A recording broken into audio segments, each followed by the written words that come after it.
All right. So today I'd like to talk about a book called The Pearl by John Steinbeck. Got it right here. And picked this book up a couple weeks ago. I was actually initially looking for Of Mice and Men by the same guy, and they didn't have it. So this was the next best thing. Got it, and it blew me away. It's a very short book, which is typically what I go for as of right now, just because I'm new to reading, so sometimes it's hard to get chew through a 400 page book. Uh, so it was definitely good. It was nice. Yeah, like I said, it blew me away. Um, and it's a really simple book. It talks about something really simple that you see all the time, especially now, which is that having money or having some kind of thing of value um, can attract a whole bunch of the wrong eyes on you, and it can attract people that are going to want to be around you only for your wealth and not for anything. And you see this all the time in our modern day with celebrities and stuff like that. And this book does a really good job of depicting that because the main character is from a small village. The village is centered economically around pearls, hence the name. So they dive into the ocean, they get pearls, and they sell them.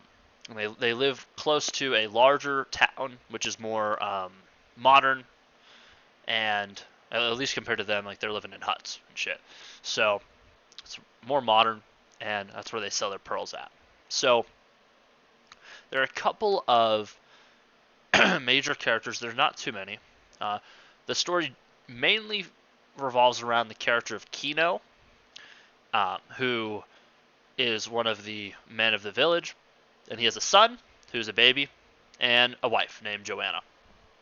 So we also have his brother, who plays a minor role, and we have the doctor, who is a figure of the um, town of, I believe they call it Town of Stone, and so it's essentially just a nicer town than their huts in their conception. So the doctor is kind of like this guy behind the scenes, at least it's implied, kind of manipulating things, moving things around.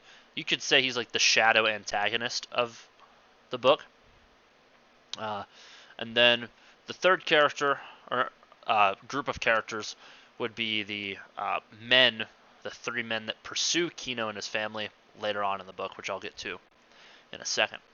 So, one of the main things I found really interesting about this book was that since they are a primitive kind of people, they don't have language for certain psychological phenomena. So they don't think of things in the terms of anxiety or depression or paranoia, so on and so forth. They think of it in terms of music. So, for example, if Kino is paranoid, it's going to say he is hearing the song of evil, or if he's feeling comforted and at peace with his family, he's hearing the song of his family, um, so on and so forth. So that's really interesting. The idea that another culture, a more primitive culture, has a different way of describing psychological phenomenon that we don't. Um, and it's just interesting to kind of like peer into that culture and see that while it's a different, maybe more primitive way, it's actually almost the exact same as the way we use it. Because most of the time, when people say, "Oh, I'm anxious," "Oh, I'm depressed," "Oh, I'm this," insert any psychological buzzword, they're not actually using it correctly. They're just kind of throwing the term out colloquially and using it in a certain way. They're not using it in like a purely scientific way. So one might um, one might want to say, "Oh, well, these people are primitive the way they think of um, these kind of phenomenon," but it's almost the same as us. We're not, just because we use these terms that are derived from scientific language does not mean that we're necessarily ourselves sophisticated enough to talk about those kinds of things. So I thought that was interesting. And another interesting part about this book is the, like I said before, the main theme of wealth and how it can corrupt you and how it can corrupt the people around you. And we immediately see this in that book, and that's why I want to go ahead and get into the plot. So at the beginning, we are painted a really nice and picturesque image of their family, Kino's family, in their hut. They wake up in the morning, it's a beautiful day, it's so nice. Although they're poor, we get the idea that they are enjoying life and um, they're happy, for lack of a better term. So then tragedy strikes, and the baby gets stung by a scorpion. So in order to help the baby, they, along with other people of the village, take the baby to the doctor in the main town, who denies them because of a lack of money. This spurs Kino on to go out into the ocean and try to find a pearl or multiple pearls so that he can uh, pay the doctor. And as this is happening, the baby's actually getting better. But the interesting thing is, Kino is so preoccupied with acquiring the money to help him that he doesn't really notice. And also, they're a little bit anxious because they don't know medicine, so they don't want to take a chance. Well, Kino dives into the ocean and he finds the biggest pearl that anybody's ever seen, and he calls it the pearl of the world. And they're they're extremely happy. They can save their son, and on top of that, they can uh, get married now. They have the money to do that. They can put Kino's son through school, and they can gain material possessions. So, for example, a rifle. Now that he can go hunt, and he can go get clothes and things like that. And what's important here is the chronology of what he's the order of what he's thinking about here. So the first thing he thinks about is getting married to his wife. Then it's his son. Then it's some kind of material possession, but one that will be able to help him. So like kind of a pragmatic kind of thought. And then the next is just purely for, I guess you could say, status or just approval, things like that. Just I kind of like the highest point in like the needs category. So that's very important because later on it's gonna flip. So eventually, people get wind of the fact that this pearl has been discovered. People from the main town, including the doctor. So the doctor comes down and he attempts to cure the baby. But the baby's already fine. We don't really know that. So what the doctor does is he poisons the baby and then he heals the poison, hoping to get some kind of payment later on. And Kino's very paranoid about this. Now he has his pearl, he's clutching it. He's constantly hearing at this point, or not constantly, but slowly and slowly hearing the song of evil more. Which essentially means, like I said before, that he's paranoid. He feels as though some danger is about to strike. And he's actually right. So that night, Kino hears something in the corner of his house, and the corner of his house is where he buries the pearl initially.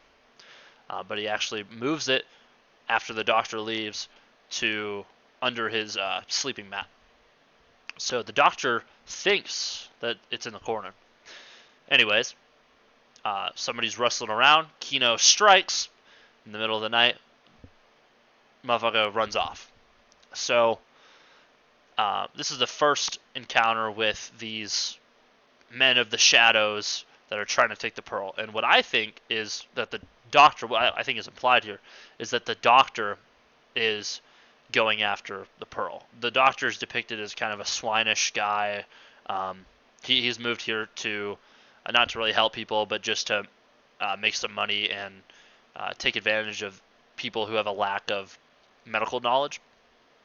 So, anyways, this continues. More and more events happen where Kino has to protect the pearl, which eventually leads to his wife trying to take the pearl out to the ocean and throw it in the ocean. And this enrages Kino. He finds out. He runs out, hits her, and takes the pearl, and she has to go back home. So she goes back home, and he follows. And on his way, he gets attacked again. And this time, he kills the guy. So the wife finds out. They have to drag him into the bushes. And at this point, we are introduced to a specific concept regarding the wife. And this concept is primitive maternal role. In this book, although Kino makes a whole bunch of bad decisions and hurts his wife and does all these things and makes all these poor decisions, his wife follows him and follows him and follows him.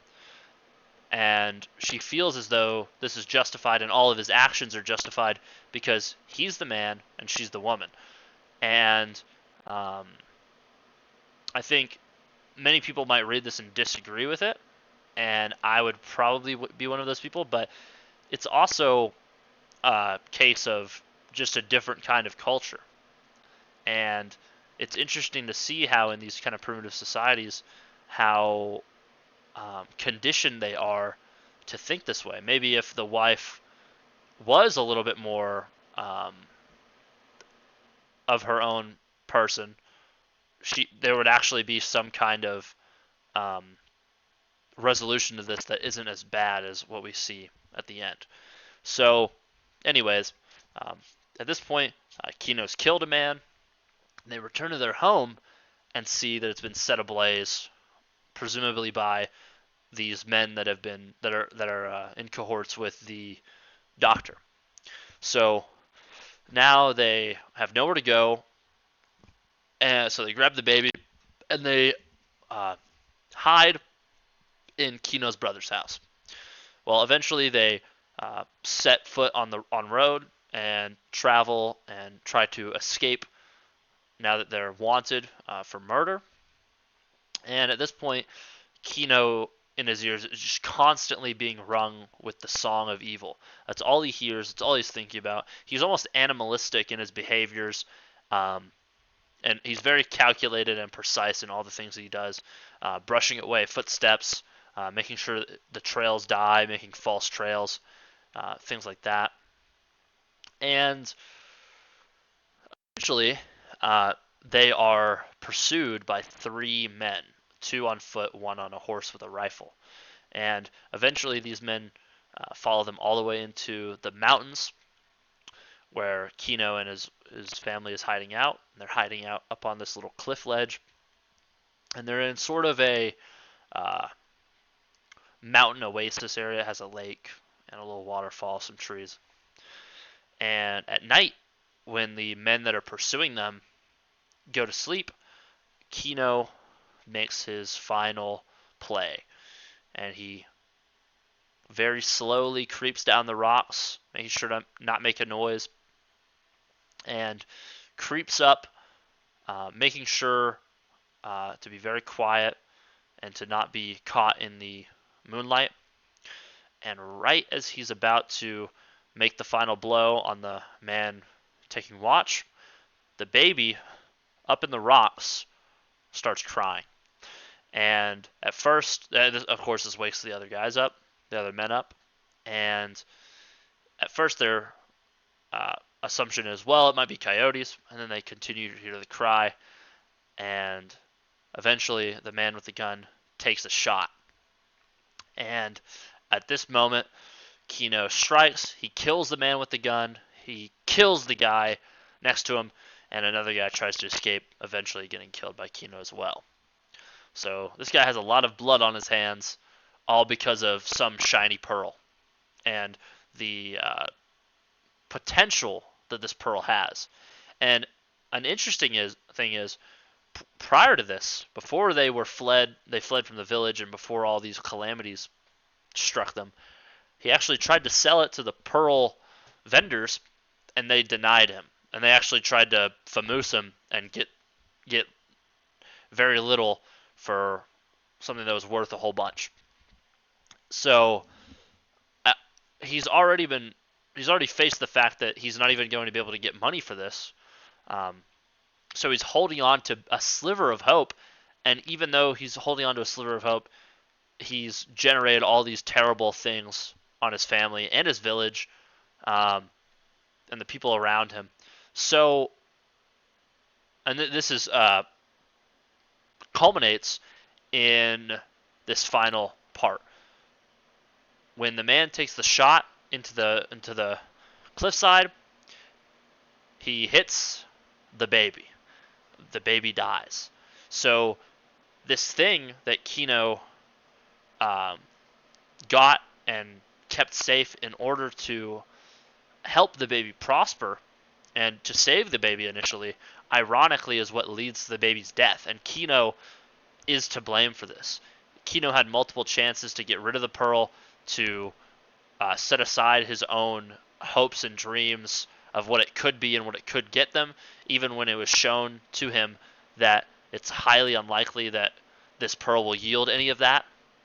He had so many chances, but I guess you could call it greed, overwhelmed him. And what's interesting is prior to this, there's a scene where they're in a small um, underbrush, small area of trees down a hill next to a road, and Kino's thinking of, just like at the beginning, of the things that he can get with this pearl. And before it was wife, child, um, pragmatic rifle, food, and then material possession. It then becomes material possession to child to wife. So it flips. He's become overwhelmed with greed, and it's blinded him from the things that are most important. And not only does he think in this kind of way, he acts in this kind of way. He constantly makes decisions now that endanger his wife, either via him hitting her or something like that, or putting her in danger, and so on and so forth. And this is all coming from the pearl. This is all coming from the greed associated with overwhelming amounts of wealth and the pride that comes from it now, because there's also pride mixed up in this, because he's the one who found this incredible pearl and he doesn't want to give it up. And it ultimately leads to not his downfall, but even worse, the death of his son. So the ending of the book is Kino and his wife, they return to the village, and this is from the perspective of the villagers. They walk to the beach, and they throw the pearl into the ocean, not a word said, and they bury their son. And although Kino finally did come to the realization that this pearl was evil, which is what his wife was telling him the entire time, it didn't matter. He had already lost, what was most important to him. And that's essentially the theme of the book, that wealth or power even can become completely overwhelming and can take complete control of you, and can not only lead to your own downfall, but it can also lead to the downfall of the people around you that you care about, which after something like that happens, it's almost harder to cope with. If something bad happens to you, it's, you are you. You have to accept it, but if something bad happens to somebody else and it's your fault, there's a different psychological feeling associated with that. It's harder to deal with. Even if you kill somebody, and he killed so many people, he has to deal with that as well. So, yeah, that is The Pearl by John Steinbeck. I would highly recommend this book. It's very short. It covers themes that are reflected in modern day society, themes that are recapitulated um, all across human history, and it does it in a very short and quick way and a very interesting way. Uh, the way that this book is written is very, very interesting. Like I talked about uh, the way that psychological phenomena is described through music is really interesting, and as well as the uh, imagery that he provides. John Steinbeck is very good at painting a picture of what's happening, like the landscape, how things look, and not in a drawn out kind of way. He's not like Charles Dickens, where he takes 1 or 2 pages to describe one thing. It's maybe a paragraph or a couple of short sentences, but those paragraphs or short sentences have a lot of weight to them. So, yeah, definitely pick this book up if you are interested in reading. And yeah, hope everybody who's watching has a great rest of your day, great rest of your night, and I'll catch y'all next time.